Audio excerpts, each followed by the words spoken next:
ಇವತ್ತು ನಾನು ವಿಡಿಯೋದಲ್ಲಿ ಹೇಳಿದ ಹಾಗೆ ಟಿ ಎಲ್ ಎಮ್ ಬಗ್ಗೆ ಮಾತಾಡೋಣ. ಅಂದರೆ ಟಿ ಎಲ್ ಎಮ್ ಬಗ್ಗೆ ನಾನು ನಿಮಗೆ ಸ್ವಲ್ಪ ಇನ್ಫಾರ್ಮೇಷನ್ನ ಕೊಡೋದು, ನನಗೆ ಎಷ್ಟು ಗೊತ್ತಿದೆ ಅಷ್ಟು ನಾನು ಇನ್ಫಾರ್ಮೇಷನ್ನ ನಿಮಗೆ ಕೊಡೋದಕ್ಕೆ ಟ್ರೈ ಮಾಡ್ತೀನಿ.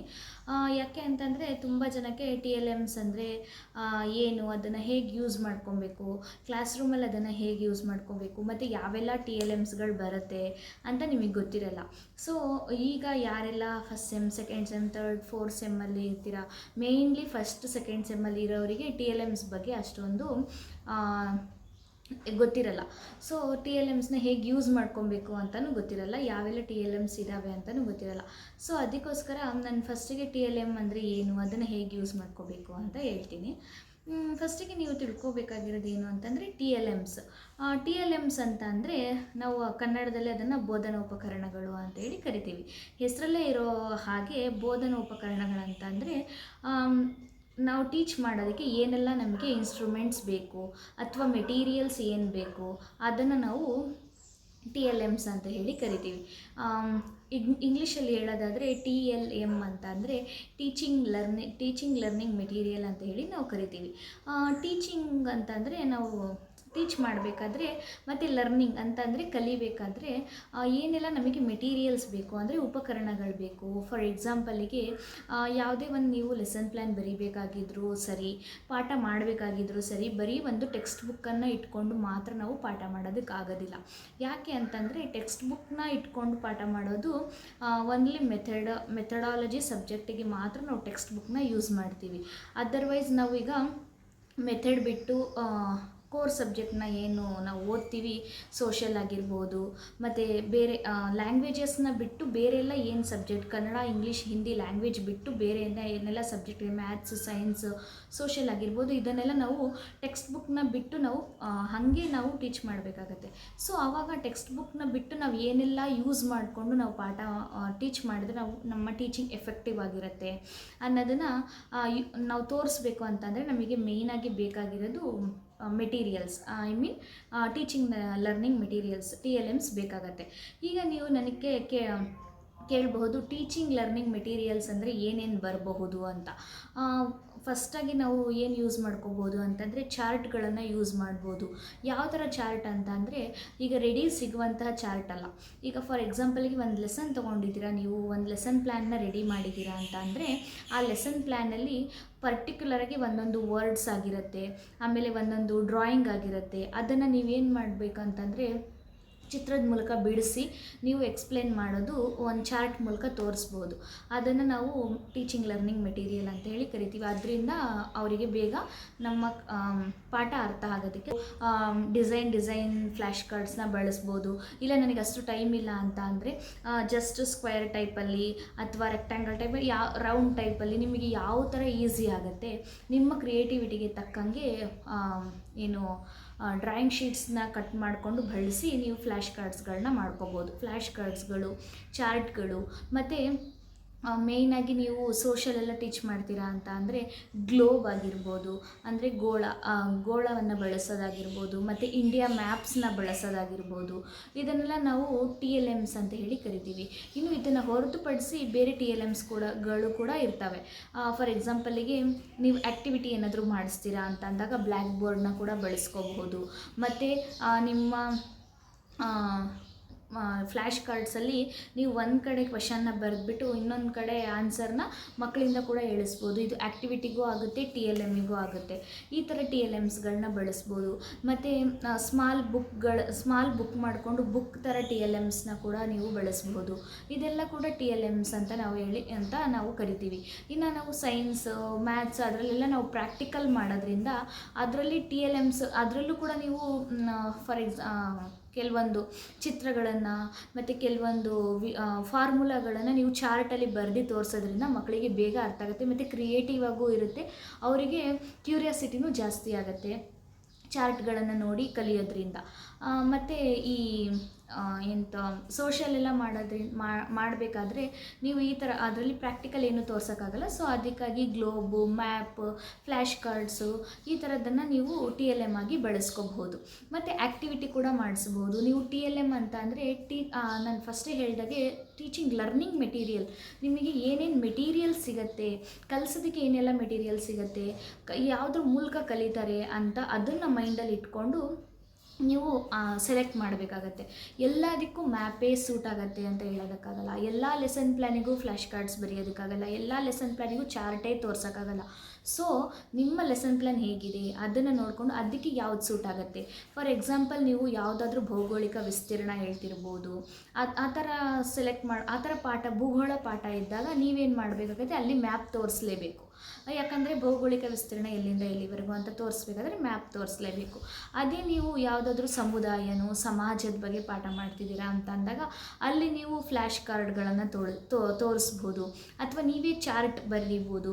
ಅಂದರೆ ಸಮುದಾಯ ಅಂದರೆ ಹೇಗಿರುತ್ತೆ ಅಂತ ಪಿಕ್ಚರ್ಗಳ ಮೂಲಕ ತೋರಿಸ್ಬೋದು. ಇದನ್ನು ನಾವು TLM ಅಂತ ಕರಿತೀವಿ.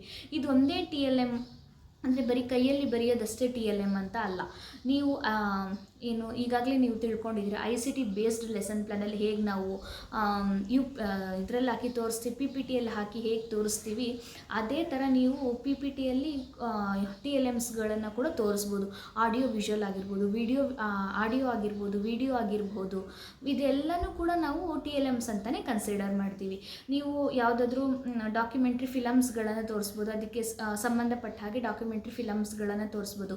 ಫಾರ್ ಎಕ್ಸಾಂಪಲ್ಗೆ ನೀವು ಕನ್ನಡ ಪಾಠ ಮಾಡ್ತಿದ್ದೀರಾ ಅಂತ ಅಂದಾಗ ಯಾವುದೋ ಒಂದು ರಾಮಾಯಣ ಮಹಾಭಾರತ ಸನ್ನಿವೇಶ ಬಂದಾಗ ನೀವು ಡಾಕ್ಯುಮೆಂಟ್ರಿ ಫಿಲಮ್ಸ್ಗಳನ್ನು ತೋರಿಸ್ಬೋದು.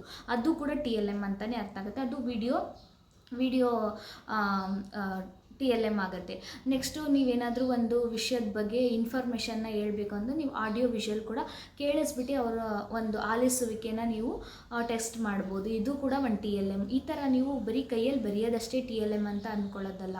ಎಲ್ಲ ರೀತಿ ನೀವು ಮೊಬೈಲ್ ಕೂಡ ಬಳಸ್ಬೋದು. ಆದರೆ ಮೊಬೈಲ್ಗಿಂತ ಸೂಕ್ತ ಯಾವುದು ಅಂತಂದರೆ ಎನಿ ಟೈಮ್ ನಿಮಗೆ ಮೊಬೈಲೇ ಯೂಸ್ ಮಾಡೋಕ್ಕಾಗಲ್ಲ. ಮೊಬೈಲ್ ಅಲ್ಲೋ ಇರಲಾರ್ದ ಸಮಯದಲ್ಲಿ ನೀವು ICT ಬೇಸ್ಡ್ ಯೂಸ್ ಮಾಡಿಕೊಂಡು ಕೂಡ ನೀವು TLMಗಳನ್ನು ತೋರಿಸ್ಬೋದು. ಅದು ಬಿಟ್ಟರೆ ನೀವು ಕೈಯಲ್ಲಿ ಚಾರ್ಟ್ಗಳು ಅದನ್ನು ನಾನು ಈಗಾಗಲೇ ಹೇಳಿದಾಗೆ ಆ ಎಲ್ಲ ವಿಷಯಗಳನ್ನ ಬಳಸ್ಕೊಂಡು ಕೂಡ TLMಸ್ಗಳನ್ನು ಯೂಸ್ ಮಾಡ್ಕೊಬೋದು. ಈ ಥರ ನೀವು TLMಸ್ಗಳನ್ನು ಬರೀ ಲೆಸನ್ ಪ್ಲ್ಯಾನಲ್ಲಿ ಬೋಧನೋಪಕರಣಗಳು ಲೆಸನ್ ಪ್ಲ್ಯಾನ್ ಬರಿಬೇಕಾದ್ರೆ ಬರೀ TLMಸ್ಗಳು ಏನು ಕಪ್ಪು ಹಲಗೆ, ಆಮೇಲೆ ಮಿಂಚುಪಟ್ಟಿ, ಫ್ಲ್ಯಾಶ್ ಕಾರ್ಡ್ಸು, ಆಮೇಲೆ ಚಾರ್ಟ್ಗಳು, ಮ್ಯಾಪ್, ಗ್ಲೋಬ್ ಈ ಥರ ಮೆನ್ಷನ್ ಜಸ್ಟ್ ಲೆಸನ್ ಪ್ಲ್ಯಾನ್ ಬರೆಯೋದಕ್ಕಷ್ಟೇ ಮೆನ್ಷನ್ ಮಾಡಲಾರ್ದಂಗೆ ನೀವು ಟೀಚಿಂಗಲ್ಲೂ ಬಳಸ್ಕೊಂಡ್ರೆ ಇದರಿಂದ ನಿಮಗೂ ಕೂಡ ಎಫೆಕ್ಟಿವ್ ಆಗಿ ಕಲಿಯೋಕ್ಕೂ ಹೆಲ್ಪ್ ಆಗುತ್ತೆ, ಕಲಿಸೋದಕ್ಕೂ ಹೆಲ್ಪ್ ಆಗುತ್ತೆ. ಯಾಕೆ ಅಂತಂದರೆ ನೀವು ಪ್ರತಿಯೊಂದು ವಿಷಯನೂ ಬುಕ್ಕಲ್ಲಿರೋದನ್ನೇ ಯಥಾವತ್ತಾಗಿ ಮಕ್ಕಳಿಗೆ ಹೇಳಿದ್ರೆ ಬೇಗ ತಲೆ ಹೋಗಲ್ಲ. ಸೊ ಈ ಥರ ಚಾರ್ಟ್ಗಳು, ಮ್ಯಾಪ್ಗಳು, ಗ್ಲೋಬ್, ಫ್ಲ್ಯಾಶ್ ಕಾರ್ಡ್ ಈ ಥರ ಎಲ್ಲ ಬಳಸೋದ್ರಿಂದ ಮಕ್ಕಳಿಗೆ ಬೇಗ ಅರ್ಥ ಆಗುತ್ತೆ. ಮತ್ತು ಅವರಿಗೆ ಅವರಿಗೂ ಕೂಡ ಆ್ಯಕ್ಟಿವಿಟಿಯಲ್ಲಿ ಇನ್ವಾಲ್ವ್ ಆಗ್ತಾರೆ. ಮತ್ತು ಕ್ರಿಯೇಟಿವಿಟಿನೂ ಜಾಸ್ತಿ ಆಗುತ್ತೆ. ಅದು ನೆನಪಲ್ಲೂ ಕೂಡ ತುಂಬ ದಿನ ನೆನಪಲ್ಲಿ ಉಳಿಯೋದಕ್ಕೂ ಕೂಡ ಯೂಸ್ ಆಗುತ್ತೆ. ಸೊ ಈ ಥರ ಫ್ಲ್ಯಾಶ್ ಕಾರ್ಡ್ಸ್ನ ಯೂಸ್ ಮಾಡೋದ್ರಿಂದ ಮಕ್ಕಳಿಗೆ ಈ ಥರ ಏನು ಒಂದು ಯೂಸಸ್ ಕೂಡ ಆಗುತ್ತೆ ಅಂತ ಹೇಳ್ಬೋದು. ಏನೆಲ್ಲ ಯೂಸಸ್ಗಳಾಗುತ್ತೆ ಈ ಫ್ಲ್ಯಾಶ್ ಕಾರ್ಡ್ಸ್, ಏನಕ್ಕೆ ಅವಶ್ಯಕತೆ ಇದೆ ಟೀಚಿಂಗ್ ಮಾಡೋದಕ್ಕೆ ಅಂತ ಅಂದರೆ, ಫ್ಲ್ಯಾಶ್ ಕಾರ್ಡ್ಸ್ ಯೂಸ್ ಮಾಡೋದ್ರಿಂದ ಮಕ್ಕಳಿಗೆ ಕ್ರಿಯೇಟಿವಿಟಿ ಅನ್ನೋದು ಜಾಸ್ತಿ ಆಗುತ್ತೆ. ಪ್ರತಿಯೊಂದು ಮಕ್ಕಳನ್ನು ನೀವು ಆ್ಯಕ್ಟಿವಿಟಿಯಲ್ಲಿ ಇನ್ವಾಲ್ವ್ಮೆಂಟ್ ಮಾಡ್ಕೊಬೋದು. ಮತ್ತು ಅವರಿಗೆ ಲರ್ನಿಂಗ್ ಸ್ಕಿಲ್ಸ್ ಮತ್ತು ಲಿಸ್ನಿಂಗ್ ಸ್ಕಿಲ್ಸ್ ಅನ್ನೋದು ಇಂಪ್ರೂವ್ಮೆಂಟ್ ಆಗುತ್ತೆ. ಮತ್ತು ಯಾವುದೇ ಒಂದು ಮಗು ಕಲಿಕೆಯಿಂದ ಹಿಂದುಳಿದೇ ಇರೋದನ್ನು ನೀವು ಗಮನಿಸಬಹುದು. ಮತ್ತು ಯಾವ ಮಕ್ಕಳು ಯಾವ ದೋಷದಿಂದ ಬಳಲ್ತಾ, ಫಾರ್ ಎಕ್ಸಾಂಪಲಿಗೆ ನಿಮಗೆ ಗೊತ್ತಿದೆ ಆಲಿಸುವಿಕೆ, ಮಾತುಗಾರಿಕೆ ಇದೆಲ್ಲ ಇರುತ್ತಲ್ವ, ನೀವು ಯಾವ ಥರ ಆ್ಯಕ್ಟಿವಿಟಿ ಕೊಡ್ತೀರಾ, ಯಾವ ಮಗು ಯಾವುದರಲ್ಲಿ ಭಾಗವಹಿಸ್ತಾ ಇಲ್ಲ. ಫಾರ್ ಎಕ್ಸಾಂಪಲಿಗೆ ಯಾವುದೋ ಮಗು ನೀವು ಆ್ಯಕ್ಟಿವಿಟಿ ಕೊಟ್ಟಾಗ ಯಾವುದೂ ಪಾರ್ಟಿಸಿಪೇಟೇ ಮಾಡ್ತಾ ಇಲ್ಲ ಅಂತಂದಾಗ ಆ ಮಗು ಯಾಕೆ ಪಾರ್ಟಿಸಿಪೇಟ್ ಮಾಡ್ತಿಲ್ಲ, ಏನು ಸಮಸ್ಯೆ ಇರಬಹುದು ಅನ್ನೋದನ್ನು ನೀವು ನೋಟಿಸ್ ಮಾಡೋದಕ್ಕೂ ಕೂಡ ಈ TLMs ಅನ್ನೋದು ಯೂಸ್ ಆಗುತ್ತೆ. ಸೊ ಈ ಥರ ಎಲ್ಲ TLMsನ ಬಳಸ್ಕೊಂಡು ನೀವು ಪಾಠ ಮಾಡಬಹುದು.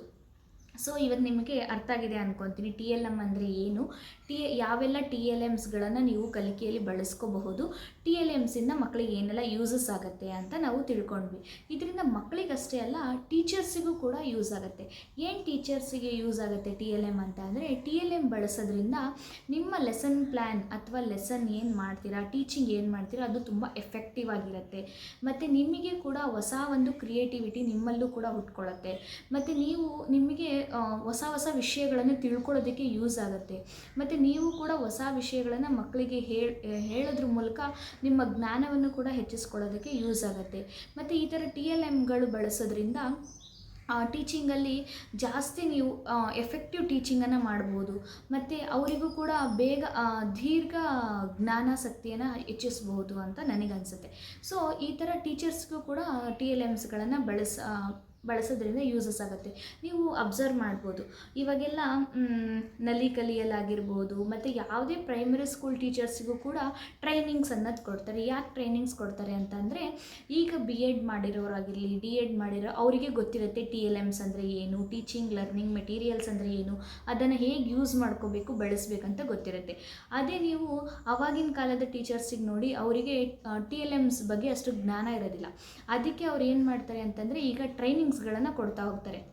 ಈ ಥರ ಟ್ರೈನಿಂಗಲ್ಲಿ ಅವ್ರು ಏನು ಹೇಳ್ಕೊಡ್ತಾರೆ ಅಂತಂದರೆ, ಮಕ್ಕಳನ್ನ ಹೇಗೆ ನಮ್ಮ ಕಡೆ ಸೆಳ್ಕೋಬೇಕು, ಎಫೆಕ್ಟಿವ್ ಟೀಚಿಂಗ್ ಹೆಂಗೆ ಮಾಡಬೇಕು, ಕ್ರಿಯೇಟಿವಿಟಿಯಾಗಿ ಮಕ್ಕಳಿಗೆ ಹೆಂಗೆ ನಾವು ಕನ್ವೆ ಮಾಡ್ಬೋದು ವಿಷಯನ ಅನ್ನೋದನ್ನು ಅವರಿಗೆ ಹೇಳ್ಕೊಡ್ತಾರೆ. ಇದನ್ನು ನೀವು BEಡಲ್ಲಿ ಈಗಲೇ ಕಲಿತಾ ಇರ್ತೀರಲ್ವ.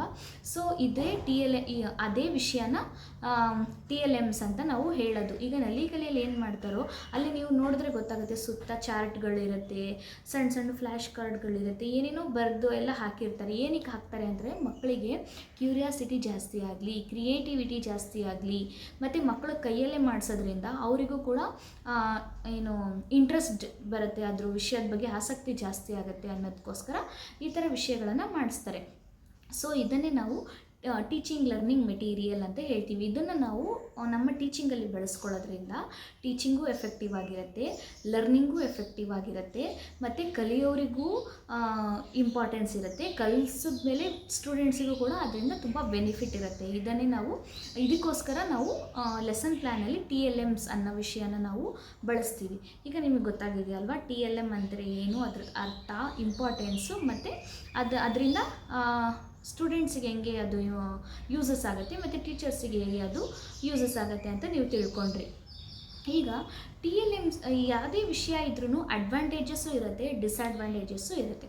ಸೊ ಹಾಗೆ ನೀವು ಯಾವುದೇ ವಿಷಯ ಬಳಸಿದ್ರೂ ಕೂಡ ಅದನ್ನು ಡಿಸ್ಅಡ್ವಾಂಟೇಜ್ ರೀತಿಯಲ್ಲಿ ನೀವು ತೊಗೊಂಡೋಗ್ಬಾರ್ದು, ಓನ್ಲಿ ಅಡ್ವಾಂಟೇಜಸ್ಸನ್ನೇ ತೊಗೋಬೇಕು. ಯಾಕೆ ಅಂತಂದರೆ, ಈಗ ನೀವು TLM ಬಳಸೋಕೆ ಹೇಳಿದ್ದಾರೆ, ಬರೀ ಆಡಿಯೋ ತೋರಿಸೋಣ, ವಿಡಿಯೋ ತೋರಿಸೋಣ, ನಮಗೆ ಕೆಲಸ ಕಮ್ಮಿ ಆಗುತ್ತೆ ಅಂತ ಅಂದಾಗ ನೀವು ಅದರಿಂದ ಏನೂ ಕಲಿಯೋಕ್ಕಾಗಲ್ಲ. ಇದು ನಿಮಗೆ ಡಿಸ್ಅಡ್ವಾಂಟೇಜ್ ಆಗುತ್ತೆ. ಯಾಕೆ ಅಂತಂದರೆ, ಪ್ರತಿಯೊಂದು ಸ್ಕೂಲಲ್ಲೂ ICT ಬೇಸ್ಡ್ ಲೆಸನ್ ಪ್ಲ್ಯಾನೇ ಇರಲ್ಲ. ಸೊ ನೀವು ಯಾವುದಾದ್ರೂ ಪ್ರೈವೇಟ್ ಸ್ಕೂಲ್ಗಳಿಗೆ ಹೋದಾಗ ಅಥವಾ ಯಾವುದಾದ್ರೂ ಗೌರ್ಮೆಂಟ್ ಸ್ಕೂಲಿಗೆ ಹೋದಾಗ ತುಂಬ ಸ್ಟ್ರೆಂತ್ ಇರೋ ಸ್ಕೂಲಲ್ಲಿ ICT ಬೇಸ್ಡ್ ಇರುತ್ತೆ. ಬಿಟ್ಟರೆ ಕಡಿಮೆ ಸ್ಟ್ರೆಂತ್ ಇರೋ, ಕಡಿಮೆ ಮಕ್ಕಳಿರುವಂಥ ಸ್ಕೂಲ್ಗಳಲ್ಲಿ ICT ಬೇಸ್ಡ್ ಇರಲ್ಲ. ಅವಾಗ ನೀವು ಆಡಿಯೋ ವಿಡಿಯೋ ತೋರಿಸ್ತೀನಿ ಅಂತ ಅಂದರೆ ನಿಮಗೆ ಕಂಪ್ಲೇಂಟ್ ಬರುತ್ತೆ. ಸೊ ಅವಾಗ ನಿಮ್ಮ ಕ್ರಿಯೇಟಿವಿಟಿನ ಯೂಸ್ ಮಾಡಬೇಕಾಗತ್ತೆ. ಮತ್ತು ಯಾವುದೇ ಒಂದು ಪ್ರಾಜೆಕ್ಟ್ ವರ್ಕ್ ಕೊಟ್ಟರು, ಏನೇ ಕೊಟ್ಟರು ನೀವು ಅದರಲ್ಲಿ ಇನ್ವಾಲ್ವ್ ಆಗಬೇಕಾಗತ್ತೆ. ಸೊ ಅದಕ್ಕಾಗಿ ಬರೀ ICT ಬೇಸ್ನೇ ಯೂಸ್ ಮಾಡಬೇಡಿ, ಆಡಿಯೋ ವಿಡಿಯೋ ವಿಜುವಲ್ಸ್ನೇ ಯೂಸ್ ಮಾಡೋದು ಬಿಟ್ಟು ಈ ಥರ ರೈಟಿಂಗ್ ಮೆಟೀರಿಯಲ್ಸ್ ಏನೇನ ನೀವು ಯೂಸ್ ಮಾಡಬಹುದು. ನಾನು ಕೆಲವೊಂದು ವಿಷಯಗಳನ್ನು ಮರ್ತಿದ್ದು ನಿಮ್ಮ ಕಾಲೇಜಲ್ಲಿ ಹೇಳ್ಕೊಟ್ಟಿರೋ ಕೆಲವು ವಿಷಯಗಳನ್ನು ಇರ್ಬೋದು. ಎಲ್ಲನೂ ಸೇರಿಸ್ಕೊಂಡು ನೀವು ಎಲ್ಲ ಲೆಸನ್ ಪ್ಲ್ಯಾನಿಗೂ ನಾನು ಈಗಾಗಲೇ ಹೇಳಿದಾಗೆ ಒಂದೇ TLMನ ಬರೆಯೋದಕ್ಕಿಂತ ಡಿಫ್ರೆಂಟ್ TLMನ ಬರೆದು ಟೀಚ್ ಮಾಡೋದ್ರಿಂದ ಟೀಚಿಂಗು ಎಫೆಕ್ಟಿವ್ ಆಗಿರುತ್ತೆ ಅಂತ ನಾನು ಹೇಳೋದಕ್ಕೆ ಇಷ್ಟಪಡ್ತೀನಿ. ಸೊ ಇಷ್ಟು ವಿಷಯಗಳನ್ನ ನೀವು ಇವತ್ತು ತಿಳ್ಕೊಂಡಿದ್ದೀರಾ. ಇದರಿಂದ TLM ಅಂದರೆ ಏನು, ಹೇಗೆ ಯೂಸ್ ಮಾಡೋದಂತೆಲ್ಲ ನಿಮಗೆ ಗೊತ್ತಾಗಿದೆ ಈಗ ಅಂತ ಅಂದ್ಕೊತೀನಿ. ಬೇರೆ ಏನಾದರೂ TLMs ನಿಮಗೆ ನನಗಿಂತ ಡಿಫ್ರೆಂಟಾಗಿರೋ TLMs ಏನಾದರೂ ನಿಮ್ಮ ಕಾಲೇಜಲ್ಲಿ ಹೇಳ್ಕೊಟ್ಟಿದ್ರೆ, ನಿಮಗೂ ಅದು ಗೊತ್ತಿದ್ದರೆ ನನಗೆ ಕಮೆಂಟಲ್ಲಿ ತಿಳಿಸಿ, ನಾನು ತಿಳ್ಕೊತೀನಿ. ಸೊ ನೆಕ್ಸ್ಟ್ ವೀಡಿಯೋದಲ್ಲಿ ನಾನು ಅದೇ ಹೇಳಿದಾಗೆ ಒಂದೊಂದೇ ಟಾಪಿಕ್ ಬಗ್ಗೆ ಎಕ್ಸ್ಪ್ಲೇನ್ ಮಾಡ್ಕೊಳ್ತಾ ಹೋಗ್ತೀನಿ. ಯಾಕಂದರೆ ತುಂಬ ಜನಕ್ಕೆ ಲೆಸನ್ ಪ್ಲ್ಯಾನ್ ಬರೆಯೋದ್ರಲ್ಲಿ ಡೌಟ್ ಇರುತ್ತೆ. ಸೊ ನೆಕ್ಸ್ಟ್ ವಿಡಿಯೋಗಳಲ್ಲಿ ನಾನು ಒಂದೊಂದೇ ಟಾಪಿಕ್ನ ತೊಗೊಂಡು ಎಕ್ಸ್ಪ್ಲೇನ್ ಮಾಡೋದಕ್ಕೆ ಒಂದೊಂದೇ ಸಬ್ಜೆಕ್ಟಿನ ಟಾಪಿಕ್ಗಳು ತೊಗೊಂಡು ಎಕ್ಸ್ಪ್ಲೇನ್ ಮಾಡ್ತೀನಿ. ಫಾರ್ ಎಕ್ಸಾಂಪಲಿಗೆ ಪೊಲಿಟಿಕಲಲ್ಲಿ ಇಂಪಾರ್ಟೆನ್ಸ್ ಆಗಿರ್ಬೋದು, ಸೋಷಿಯಲ್ ಸೈನ್ಸಲ್ಲಿ ಮೀನಿಂಗ್ ಇಂಪಾರ್ಟೆನ್ಸ್ ಆಗಿರ್ಬೋದು, ಈ ಥರ ಒಂದೊಂದು ಪರ್ಟಿಕ್ಯುಲರ್ ಟಾಪಿಕ್ ಬಗ್ಗೆ ಎಕ್ಸ್ಪ್ಲೇನ್ ಮಾಡ್ತಾ ಹೋಗ್ತೀನಿ. ತುಂಬ ಜನ ಅದನ್ನೇ ನನಗೆ ರಿಕ್ವೆಸ್ಟ್ ಮಾಡಿದ್ದೀರಾ, ಪರ್ಟಿಕ್ಯುಲರ್ ಟಾಪಿಕ್ ಹೇಳಿ ಫುಲ್ ಲೆಸನ್ ಪ್ಲಾನ್ ಬೇಡ ಅಂತ ಹೇಳಿದ್ದೀರಾ. ಸೊ ಅದನ್ನೊಂದು ಹೇಗೆ ಬರೆಯೋದು ಅಂತ ನಾನು ನಿಮಗೆ ಹೇಳ್ಕೊಡ್ತೀನಿ ನೆಕ್ಸ್ಟ್ ವೀಡಿಯೋಗಳಲ್ಲಿ. ಸೊ ಈ ವಿಡಿಯೋ ನಿಮ್ಗೆ ಇಷ್ಟ ಆಯಿತು ಅಂತ ಅಂದ್ಕೊತೀನಿ. ಇಷ್ಟ ಆಗಿದರೆ like, share and subscribe. So next videos ಬರ್ತಾ ಇರುತ್ತೆ, ಈ ಥರ ವೆಯ್ಟ್ ಮಾಡ್ತಾಯಿರಿ. ಬಾಯ್.